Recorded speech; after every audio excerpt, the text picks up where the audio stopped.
तो आज हम पढ़ने वाले हैं एरिथमेटिक प्रोग्रेशंस। एरिथमेटिक प्रोग्रेशंस क्या होते हैं उसका बेसिक जान लेते हैं कि होता क्या है एरिथमेटिक प्रोग्रेशन। जैसे कि मैं एक एग्जांपल लेता हूँ 3, 6, 9, 12। तो ये एक सीरीज है नंबर का जिसमें जो पहला टर्म मैंने लिखा है वो है 3, दूसरा टर्म जो मैंने लिखा है 6, तीसरा टर्म है 9, फोर्थ टर्म है 12 एंड सो ऑन। तो अगर मैं आपसे पूछूं कि ये फर्स्ट टर्म है, सेकंड टर्म है, थर्ड टर्म है और ये है हमारा फोर्थ टर्म, तो फिफ्थ टर्म क्या होगा? तो बड़ा सिंपल है, यहां पे डिफरेंस 3 का है, यहां पे भी डिफरेंस 3 का है, यहां पे भी डिफरेंस 3 का है। तो आसान बात है कि यहां पे भी डिफरेंस 3 का ही होगा और 3 जब 12 के साथ प्लस करेंगे तो यहाँ पे आ जाएगा 15। That is our fifth term. कोई दिक्कत नहीं है इसमें। अगर मैं सिक्स्थ टर्म भी पूछूं तो +3 करके 18 बोलने में कोई दिक्कत नहीं है। तो इसी सीरीज को जिसमें एक डिफरेंस जो होता है कॉमन होता है और वही प्रोग्रेस करते रहता है, सीरीज प्रोग्रेस करते रहती है, इसी को कहते हैं अरिथमेटिक प्रोग्रेशन। तो अगर मैं आपसे पूछूं कि सिक्स्थ फिफ्थ तक तो आपने बता दिया, आपका रेंज था। अगर मैं आपसे 8th पूछूं 8th टर्म क्या होगा, तो वो भी आप बता ही दोगे। +3 करोगे, +3 करोगे, ये ना बता के डायरेक्ट यहां स्किप कर दोगे, बोलोगे कि 18 + 6 = 24। आसान है। बट अगर मैं आपसे 108th टर्म पूछूं, आप करोगे? +3 +3 +3 +3 करके करके करके आपको 108वां टर्म निकालना पड़ेगा। बड़ा ही मुश्किल टास्क है। तो कोई ज्यादा अगर दिमाग लगाए तो वो बोलेगा कि अगर यहां से यहां आना था तो 2 बार 3 ऐड करना पड़ रहा है, मतलब थर्ड टर्म निकालने के लिए 2 बार 3 को ऐड करना पड़ रहा है। Same goes for fourth term तक अगर मुझे आना है तो 3 बार 3 को मल्टीप्लाई करना, 3 बार 3 को प्लस करना पड़ रहा है। अगर मुझे फिफ्थ टर्म तक आना है तो 1 2 3 4 4 बार 3 को मल्टीप्लाई प्लस करना पड़ रहा है। मतलब अगर मुझे यहां तक आना है तो 3 + 3 + 3 2 बार 3 को ऐड करना पड़ रहा है, तब मुझे 9 मिल रहा है थर्ड टर्म तक आने के लिए। फोर्थ टर्म तक आना है तो 3, ये फर्स्ट टर्म है हमारा, इसमें फोर्थ टर्म तक अगर आना है तो 3 बार और 3 को प्लस करिए और हमारा 12 आ रहा है जो कि हमारा फोर्थ टर्म है। बट तो इसे एक चीज दिमाग में आता है कि जो टर्म निकालना है उससे एक कम बार हमको उस कॉमन डिफरेंस को प्लस करना है। 3 को 2 बार प्लस करना जो है 2 × 3 वही है 6, और इसी 6 को अगर आप प्लस करेंगे इस 3 के अंदर तो 9 मिल रहा है।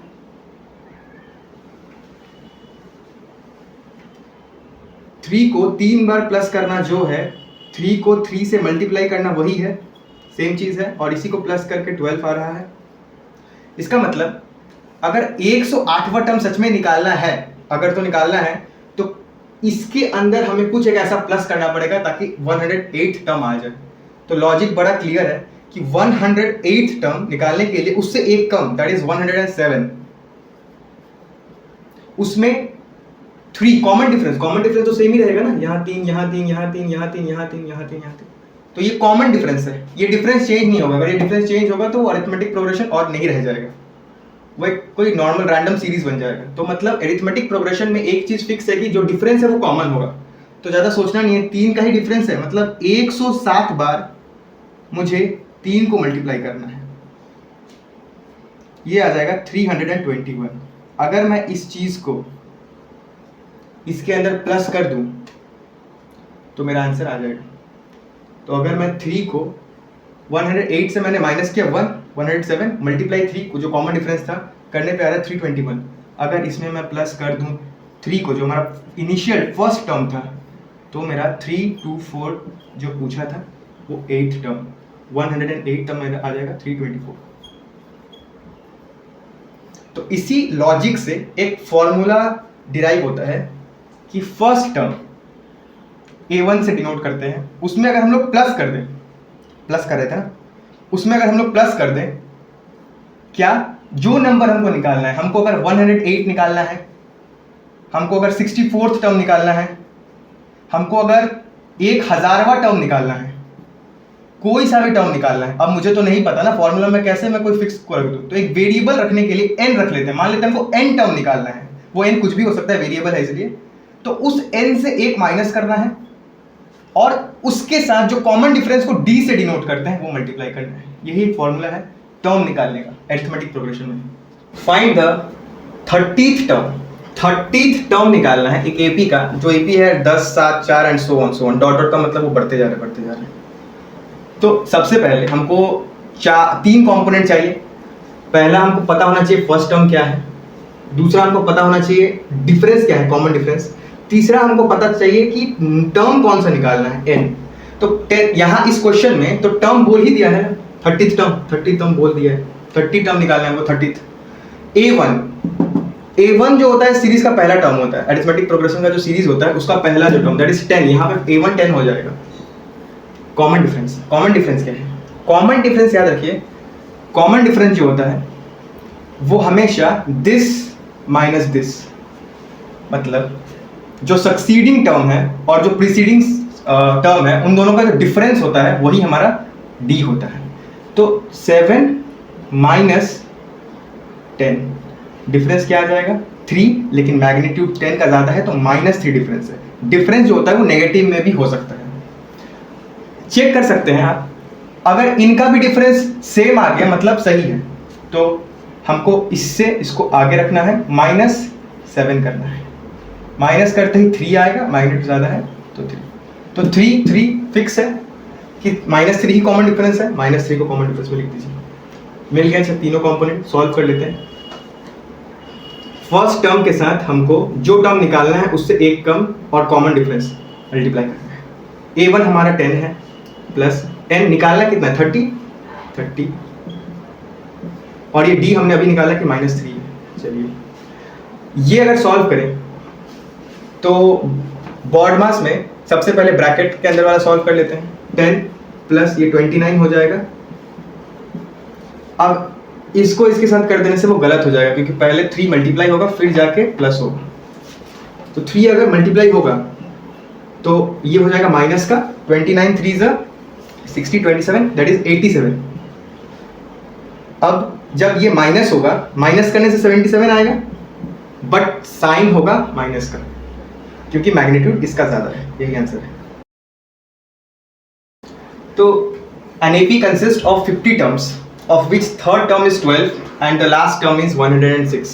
ठीक है, तो एक AP है जिसमें 50 टर्म है, ये फिक्स है, of which third term is 12 and the last term is 106। देखिए हमने अभी देखा था थोड़ी देर पहले कि AP जो होता है एक सीरीज होता है जिसमें एक डिफरेंस होता है, कॉमन होता है, वो ऐड होते होते होते वो सीरीज आता है। तो वो सीरीज में 50 टर्म्स है, ये क्वेश्चन में ही बोल दिया है। मतलब A1 से शुरू होगा, A2 होगा, A3 होगा, A4 होगा, और ऐसे करते करते करते करते करते A5 50 तक आएगा। ठीक है, हम जब फॉर्मूला देखे थे तो उसमें हमने देखा था कि जो फॉर्मूला होता है उसमें तो A1 प्लस n-1 d ये होता था, बट यहां पे तो A1 हमको दिया ही नहीं है क्वेश्चन में बोल दिया है थर्ड टर्म जो है वो 12 है। थर्ड टर्म मतलब डायरेक्ट ये दिया, सेकंड वाला भी नहीं दिया, डायरेक्ट ये दिया 12, और 50th टर्म जो दिया, 50th टर्म जो दिया वो उसने दे दिया 106। ठीक है, तो 50th टर्म उसने 106 दिया है और ये दिया है 12, और वो तो उसने दिए ही नहीं है। तो इसको करने के तो मेथड बहुत सारे हैं। आप इसको दो वेरिएबल्स का एक इक्वेशन, दो वेरिएबल्स के दो इक्वेशन बना के भी सॉल्व कर सकते हैं, थोड़ा लंबा पड़ेगा। या तो आप इसको एक लॉजिकल मेथड से कर सकते हैं कि अगर A1 और A2 नहीं दिया हुआ है तो हम इसी को अपना A1 बना लेते हैं। इसको अगर हम लोग A1 बनाएंगे तो सीरीज में दो टर्म हट जाएंगे, और हटने के कारण हमारा जो A50 था ना वो बस A48 बच जाएगा, क्योंकि दो टर्म हटाने के बाद 50 टर्म में से अगर मैं दो टर्म हटा दूं तो 48 टर्म बचेंगे। तो देखने में लगेगा कि वो A1 जो है मेरा वो 12 मान ले रहे हैं हम लोग, ये है नहीं, ये बस हम लोग D निकालने के लिए मान रहे हैं। A1 हमारा 12 हो जाएगा और A48 जो है हमारा वो हो जाएगा 106। अच्छा 106, तो ये हमने एक नया इस्टेब्लिश किया सीरीज, बट ये एक्चुअल सीरीज नहीं है, सीरीज एक्चुअल यही है। हमने 2 टर्म हटाया और A3 को A1 मान लिया क्योंकि A1 बिना ये देगा नहीं आंसर, और 50th टर्म जो है वो हमारा A48 हो गया। A1 में हम लोग लिख देते हैं जो हमने मान लिया नई सीरीज में कि ये 12 है, प्लस n कितना है, n कितना है 48 ही है ना, n 48 है ना। अगर मैं 48 कर दूं इधर और -1 और d मुझे नहीं पता, तो मेरा जो लास्ट टर्म है वो आ जाना चाहिए, लास्ट टर्म मेरा 106 है वो आ जाना चाहिए यहाँ पे। इस इक्वेशन में एक ही वेरिएबल गायब है तो वो सॉल्व होगा। ये 12 उधर जाएगा, 12 जब उधर जाएगा तो ये बच जाएगा मेरे पास 90, ये बच गया 48 - 1 d इज इक्वल टू 106 में से 12 माइनस होगा, इधर 48 में से अगर 1 माइनस होगा, इसको साइमल्टेनियसली सॉल्व करते हैं। 48 में से अगर 1 माइनस होगा तो 47 बचेगा और d मल्टीप्लाई होकर 47 d इज इक्वल टू, अगर 106 में से 12 माइनस हो जाएगा तो बचेगा 194। 47 का ही दुगुना 94 होता है, तो 47 से इसको काट दीजिए तो d मेरे पास आ गया 2। अच्छा D2 आते ही क्वेश्चन में उसने पूछा find the 29th term. 29th term निकालने के लिए हम इसको तो और A1 नहीं मान सकते, हमको पहले वाला A1 चाहिए होगा। तो अगर D निकल गया, अगर D निकल गया, इस D को अगर मुझे यहाँ पे ये D कॉमन है हर जगह, तो मतलब ये वाला टर्म जो है A2 से A3 आने के लिए प्लस का D मतलब प्लस का 2 हुआ होगा, और A1 से A2 आने के लिए प्लस का 2 हुआ होगा। अगर हुआ होगा तो वो प्लस का 2, अगर हम लोग रिवर्स करेंगे सीरीज को, अगर मुझे अब A3 से अगर A2 तक आना है तो प्लस का 2 माइनस का 2 हो जाएगा। किसी चीज में प्लस करने से अगर 12 आता है तो वो तो 10 है ना, और ये 10 कैसे आएगा, 12 - 2 10। किसी चीज में 2 प्लस करने से अगर 10 आता है तो वो 8 है, दिख रहा है, बट टेक्निकली वो 10 से -2 होके 8 आ रहा है। तो हमको पहला सीरीज मिल गया, पहला टर्म मिल गया सीरीज का, और 29th बोला है। अब वही फॉर्मूला इसको A1 मान के निकाल दीजिए। 29th टर्म बोला है तो A1 plus n - 1 d, A1 हमने 8 निकाल लिया, पहुंच गए, प्लस n 29th बोला है -1, d हमने निकाला 2, माइनस होगा 28, मल्टीप्लाई होगा 2, 28 मल्टीप्लाई 2 इज 56, और 56 प्लस 8 इज 64, इसका आंसर आ जाएगा 64। ये लीनियर इक्वेशन इन 2 वेरिएबल्स में भी सॉल्व हो सकता था, वहाँ पे A1 और D जो होता 2 वेरिएबल आते हैं और काट पीट के सॉल्व होता, बट ये मेथड ज़्यादा क्लीन है। How many multiple of 4 lie between 10 and 250, पूछ रहा है कितने सारे मल्टीपल होंगे किसके, 4 के, जो कि 10 और 250 के बीच में होंगे। काउंट करके भी निकाल सकते हैं, बट AP पढ़ रहे हैं तो AP से निकालेंगे। 10 और 250 इसके बीच में तो बहुत सारे नंबर होंगे। अगर हम AP यूज करना चाहते हैं सच में और टर्म निकालना चाहते हैं, यहाँ तो कोई टर्म स्पेसिफिकली नहीं पूछा, यहाँ पूछ रहा है टर्म ही कितने होंगे, मतलब यहाँ तो n ही क्वेश्चन मार्क है हमारा, n निकालना है, हाउ मेनी मल्टीपल। इसमें ना हमको A1 का पता है, ना हमको AN का पता है, AN का मतलब लास्ट टर्म जिसमें हम लोग इक्वेट करके निकालते हैं इधर उधर करके, ना AN पता है, ना हमको यहाँ पे नहीं, यहाँ पे हमको D पता है। अगर कोई नंबर मल्टीपल है 4 का, कोई नंबर अगर 4 का मल्टीपल है तो वो तो 4 के गैप में ही होगा, 4 का टेबल, जैसे कि 4 1 ज़ा 4, 4 2 ज़ा 8, 4 3 ज़ा 12,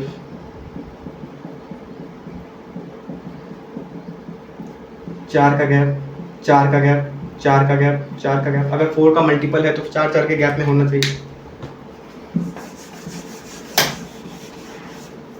तो देखिए A1 ये नंबर 4 से नहीं करता, तो कौन सा करता है, टेबल तो 12 से अगर देखा जाए तो टेबल में पहला नंबर 10 के बाद तो 12 आता है जो 4 से कटता है। तो पहला नंबर अगर 12 आता है तो A1 का क्वेश्चन मार्क हट के 12 आ गया। लास्ट नंबर हमें निकालना है, that is AN। AN last number कौन सा है जो 4 से कटता है? 250 तो नहीं करता।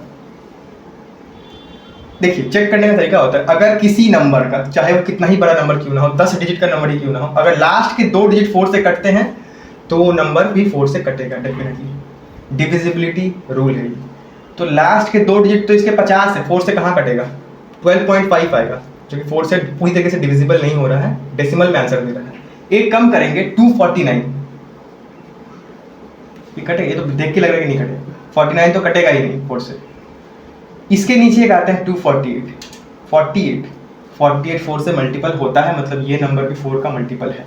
तो बैक काउंट कर रहे हैं ना, बैक से काउंट करते करते आ रहे हैं, तो ये जो होगा लास्ट नंबर होगा जो 4 से कटेगा इस सीरीज में, 10 से लेके 250। 10 से लेके 250 के बीच में ये लास्ट नंबर जो होगा वो 4 से कटने वाला है। तो लास्ट नंबर हो गया हमारा 248। 248। अब D बच गया, नहीं D तो मिल गया था ना, D तो 4 था, D 4 था, N बच गया, निकाल सकते हैं